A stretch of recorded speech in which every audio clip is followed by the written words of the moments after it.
नमस्कार, प्रणाम, जय हिंद साथियों। कैसे हो आप सभी लोग। तो दोस्तों आज की इस वीडियो में हम आप सभी लोगों के समक्ष हाजिर हैं विषय विज्ञान के पेपर को देने से संबंधित कुछ ऐसे सुझाव लेकर के जो कि अब की बार बोर्ड ने खुद जारी किया है। जी हाँ साथियों, ताकि आप सभी लोग अपने बोर्ड एग्जाम में सर्वोपरि रह करके बढ़िया सफलता हासिल कर सके। तो चलिए दोस्तों देख लेते हैं क्या सुझाव दिया गया है बोर्ड के द्वारा। और दोस्तों ये आप सभी लोगों को मिल जाएगा upmsp.edu.in पर। दोस्तों वहां पर आप सभी लोगों को सारे सुझाव मिल जाएंगे जिसके द्वारा आप सभी लोग अपने एग्जाम की तैयारी दाबेस्ट कर सकते हैं। तो चलिए अपने यूट्यूब चैनल के माध्यम से आप सभी लोगों को बताते हैं कि आप सभी लोगों को विषय विज्ञान की तैयारी किस प्रकार से करनी है और वहां पर जाने के बाद आप सभी लोगों को लिखावट में क्या सुधारना है और किस प्रकार से वहां पर एग्जाम देना है और एग्जाम से पहले आप सभी लोगों को तैयारी जो है वो किस प्रकार से करनी है। दोस्तों इसका जो विषय है वो है विज्ञान। आज मैं आप सभी लोगों को विज्ञान के बारे में बताऊंगा कि इस प्रकार से आप सभी लोगों को पेपर देना या एग्जाम की तैयारी करना है। तो दोस्तों यहाँ पर आप सभी लोगों को पहला टिप्स मिल जाएगा। देखने को यहाँ पर लिखा हुआ है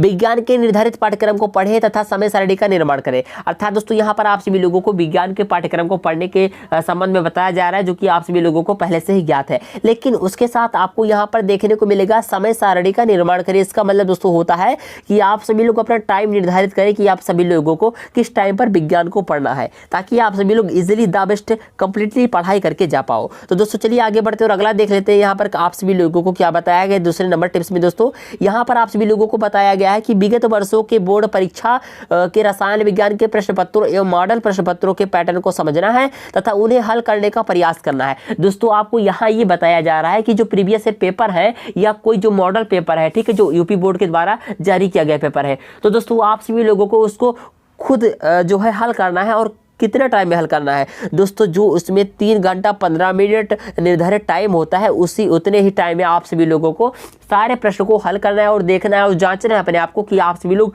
कर पाते हो उतने टाइम में कि नहीं। तो चलिए आगे देख लेते हैं अगला इसमें क्या बताया गया है। दोस्तों यहाँ पर तीसरा नंबर जो टिप्स दिया गया है उसमें बताया गया है कि अध्यायों में दिए गए प्रकरणों, ठीक है, का बिंदुवार नोट्स बनाना है। दोस्तों वहां पर जो टॉपिक है, जो हाईलाइट वाले क्वेश्चंस हैं, उनका जो है आप सभी लोगों को नोट्स बनाना है ताकि आप सभी लोग एग्जाम के एक दिन पहले या रिवीजन करते वक्त आप सभी लोग जो आपको अगर नोट्स बनाए रहेंगे तो आप सभी लोग जो तैयारी होगी वो द बेस्ट होगी, आप सभी लोग उसको ईजिली रिविजन कर पाओगे। तो चलिए आगे देख लेते हैं और चौथा नंबर टिप्स दोस्तों यहाँ पर दिया गया है।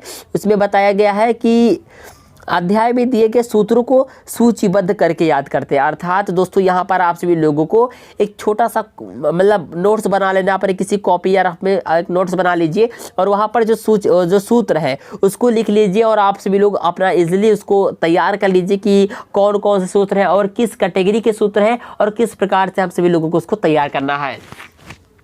चलिए आगे बढ़ते दोस्तों और देख लेते हैं अगले टिप्स जो है। इसमें देखिए 5वां नंबर जो टिप्स बताया गया दोस्तों यहाँ पर बताया गया है कि रसायन विज्ञान से संबंधित जो अध्याय है उसमें जो दिए गए समीकरण है उसको लिख करके संतुलित करने का अभ्यास करें। दोस्तों रसायन विज्ञान में आप सभी लोगों को बॉन्ड वगैरह करके जो है संतुलित करने के जो क्वेश्चन मिल जाएंगे तो उसको दोस्तों आप सभी लोग अभ्यास करके जाइएगा ताकि दोस्तों आप सभी लोगों को वहाँ पर पेपर देने में कठिनाई ना हो, अर्थात संतुलित करने में आप सभी लोगों को कोई परेशानी ना हो, इसलिए आप सभी लोग उसको तैयार करके जाइएगा। चलिए आगे बढ़ते और देख लेते हैं और आगे किस प्रकार के क्वेश्चन आए हैं और किस प्रकार से हम सभी लोगों को करना है। तो दोस्तों यहाँ पर 6ठा नंबर जो टिप्स दिया गया है उसमें बताया गया है कि अध्याय से संबंधित प्रकरणों को फ्लो चार्ट बनाकर याद करें।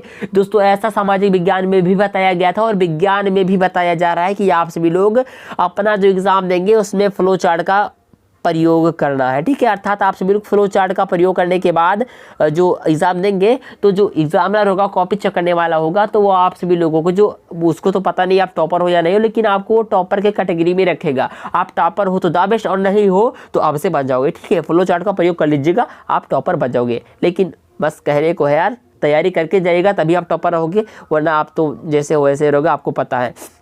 चलिए देख लेते हैं किस प्रकार से हम सभी लोगों को फ्लो चार्ट का प्रयोग करना है, ठीक है। तो यहाँ पर आप सभी लोग देख लीजिए पौधों में अलग अलग जनन के बारे में यहाँ पर एक उदाहरण दिया गया है। इस प्रकार से आपको बताया गया है कि फ्लो चार्ट का प्रयोग किस प्रकार से करना है। अब देखिए दोस्तों यहाँ पर पौधों में अलग अलग जनन और इसके जो प्रकार वगैरह है, टाइप्स वगैरह है, कुछ इस प्रकार से आप सभी लोगों को ये देखिए लाइन बनाया गया है। इस तरीके से लाइन बनाना है आप सभी लोगों को। इसके प्रकार है या इनसे रिलेटेड जो नेम है वगैरह वगैरह जो कुछ भी है, इस प्रकार से आप सभी उसके बारे में जानते होंगे। और यहाँ पर लिखा है विखंडन, खंडन, पुनरुद्भवन, मुकुलन और और कार्यायिक प्रवर्धन बीजाणु समासंग है, और इसके बारे में बताया गया अमीबा है, ठीक है, और स्पाइरोगाइरा है, प्लेनेरिया है, हाइड्रा है, ब्रायोफिलम है, और यहाँ पर लिखा हुआ है राइजोपस, ठीक है। तो इस प्रकार से दोस्तों आप सभी लोग फ्लो चार्ट का प्रयोग करके वहाँ पर उत्तर लिखोगे। चलिए आगे बढ़ते और अगले टिप्स की ओर देखते हैं। दोस्तों यहाँ पर बताया गया है अगला टिप्स की भौतिक विज्ञान से संबंधित प्रकरणों के सूत्रों की सूची बनाएं तथा आंकिक प्रश्नों को हल करने का अभ्यास करें। अब आपको यहाँ पर वही चीज़ बताया जा रहा है जो अभी आपको रसायन विज्ञान के अंतर्गत बताया गया था कि आप सभी लोगों को सूत्रों का जो सूची बनाना है और आंकिक प्रश्न जो है उनको हल करने का अभ्यास करना है, चाहे वो आपका मॉडल पेपर हो सकता है या फिर आप सभी लोगों के प्रीवियस ईयर पेपर हो सकते हैं, या अनसॉल्व खरीद लीजिएगा दोस्तों, वहाँ पर आप सभी लोगों को कई सारे ईयर के जो पेपर आप सभी लोगों को मिल जाएंगे। चलिए आगे बढ़ते और दोस्तों देख लेते हैं अगला हमारा जो सुझाव है वो किस प्रकार से दिया गया है। दोस्तों यहाँ पर 8वां नंबर जो सुझाव दिया गया है इसमें बताया गया है कि जीव विज्ञान में वर्गीकरण से संबंधित अध्यायों को चार्ट के माध्यम से याद करें। अर्थात दोस्तों यहाँ पर आपको बताया जा रहा है कि जो जीव विज्ञान के वर्गीकरण है, अर्थात कोई जैसे शरीर को ही ले लीजिए, शरीर है उसके जितने पार्ट है, ठीक है, तो उस पार्ट को आप सभी लोग चार्ट बना करके उस प्रकार से आप सभी लोग अपने माइंड में बैठा लीजिए और उसको याद कर लीजिए, माइंड कर लीजिए, ताकि आप वहाँ जब आंसर लिखने लगे तो आपको वो जो चार्ट है ना उसको आप जब याद कर लेंगे, उसको देखे रहेंगे, इजीली रिवीजन किए रहेंगे कई बार, तो आपको याद रहेगा और वहाँ पर इजीली लिख पाओगे, ठीक है। तो देख लेते हैं हमारा इसमें 9वां नंबर टिप्स क्या बताया गया दोस्तों। यहाँ पर आप सभी लोगों को बोला गया है बोर्ड के माध्यम से कि प्रकरण से संबंधित चित्रों को बनाने का प्रयास करें, ठीक है। तो यहाँ पर आप सभी लोगों को चित्रों से संबंधित जो क्वेश्चन मिलेंगे वहाँ पर आप सभी लोग चित्र बना करके जो एग्जामिनर होगा अर्थात कॉपी में आप सभी लोग समझाने का प्रयास करिएगा, ठीक है। तो चलिए आगे बढ़ते और अगला देख लेते हैं यहाँ पर क्या बताया गया है। तो 10वें नंबर टिप्स में आपको बताया गया है कि तथ्यों को रटने के स्थान पर समझने का प्रयास करें।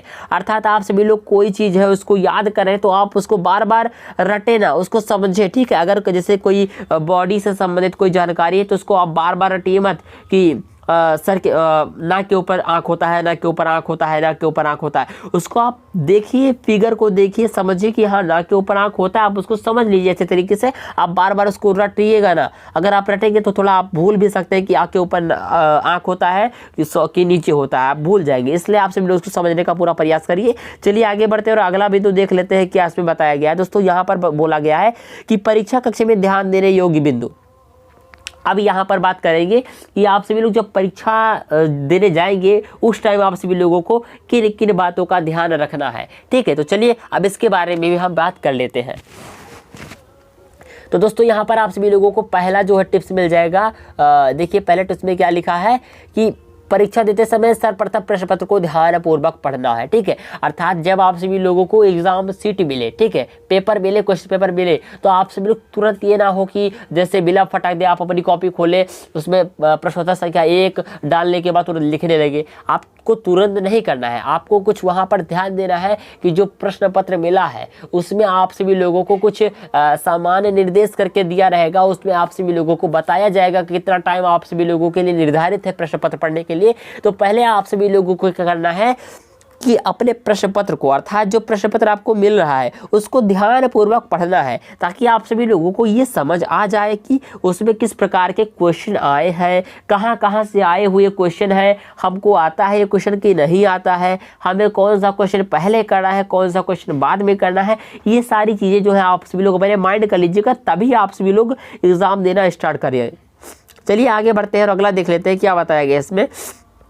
दोस्तों यहाँ पर सेकंड नंबर टिप्स में बताया गया है कि परीक्षा में प्रश्नों को खंडवार हल करें। अर्थात जैसे दोस्तों वहाँ पर आपको कई खंड में मिलेगा, जैसे खंड का रहेगा, ठीक है, खंड खा रहेगा, तो इस प्रकार से आप सभी लोग अपना जो अलग अलग खंड है उसमें जो है ध्यान दे करके अलग अलग खंडवार में प्रश्न का जो है उत्तर दीजिएगा, ठीक है। तो चलिए आगे देख लेते हैं हमारा जो तीसरा नंबर टिप्स है उसको कैसे करना है। तो यहाँ पर दोस्तों आपको बताया गया है कि परीक्षा में आंकिक प्रश्न को हल करते समय प्रयोग किए जाने वाले सूत्र, प्रतीक, इकाई इत्यादि अवश्य लिखें, ठीक है। तो वहाँ पर जो आप सभी लोग जो आंकिक प्रश्न है उसको हल करते समय जो प्रयोग किया जाता है, सूत्र है या प्रतीक है या इकाई है, उसको जो आप सभी लोग वहाँ पर प्रयोग करके लिखिएगा, ताकि आप सभी लोगों का जो उत्तर है वो आकर्षित दिखाई दे, आकर्षक लगे कुछ, ठीक है। तो इन बातों का ध्यान रखिएगा आप सभी लोग। चलिए चौथा नंबर टिप्स देख लेते हैं। यहाँ पर क्या बताया गया है कि परीक्षा के दौरान उत्तर पुस्तिका, भैया उप का मतलब उत्तर पुस्तिका हो गया। उत्तर पुस्तिका में रासायनिक समीकरण लिखते समय ध्यान दें कि वह संतुलित हो तथा ताप, दाब, उत्प्रेरक, वर्धक आदि का उल्लेख अवश्य करें।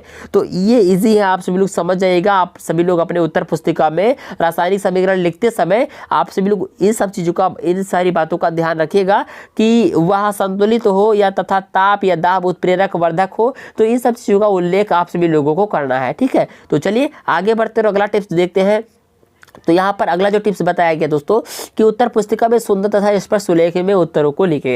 ये तो आपको क्लियरली पता होगा कि आप सभी लोगों को वहाँ पर जो है घोचा घाई नहीं करना है, अर्थात उसमें लीपा पोती मत मचा देना, उसको साफ सुथरा लिखिएगा, उसमें कटने पिटने का कोई चांस ना रहे, इन बातों का ध्यान रखिएगा, ठीक है। तो चलिए आगे बढ़ते हैं और अगला टिप्स देते हैं 6ठा नंबर।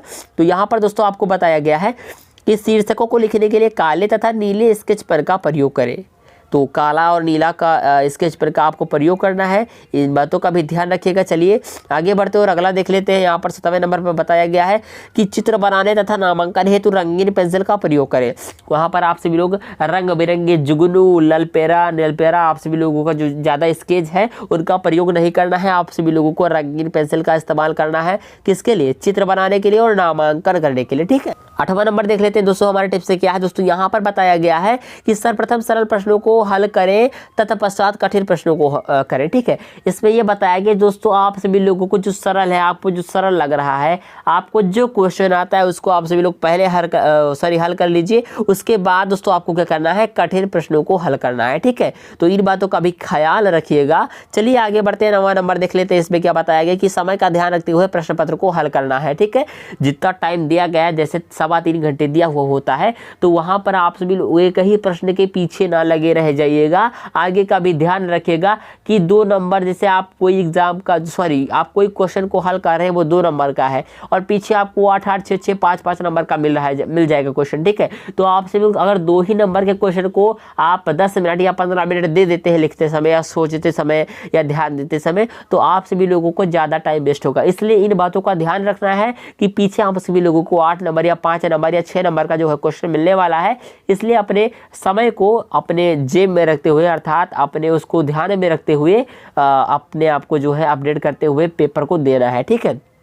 तो यहाँ पर चलिए अगले टिप्स की ओर बढ़ते हैं और जान लेते हैं क्या बताया गया इसमें। तो दोस्तों यहाँ पर आप सभी लोगों को 10वें नंबर टिप्स बताया गया है कि प्रश्नों के प्रकार के आधार पर उत्तर लिखे। जितना पूछा गया है उतना ही करना है, ज़्यादा नहीं करना है। यहाँ पर इसका मतलब यही हुआ, प्रश्नों के प्रकार आधार पर उत्तर लिखे, ठीक है। तो यहाँ अगला जो हमारा टिप्स 11वें नंबर में बताया गया है दोस्तों, वो बताया गया कि उत्तरों के फ्लो चार्ट के माध्यम से प्रदर्शित करने का प्रयास करें।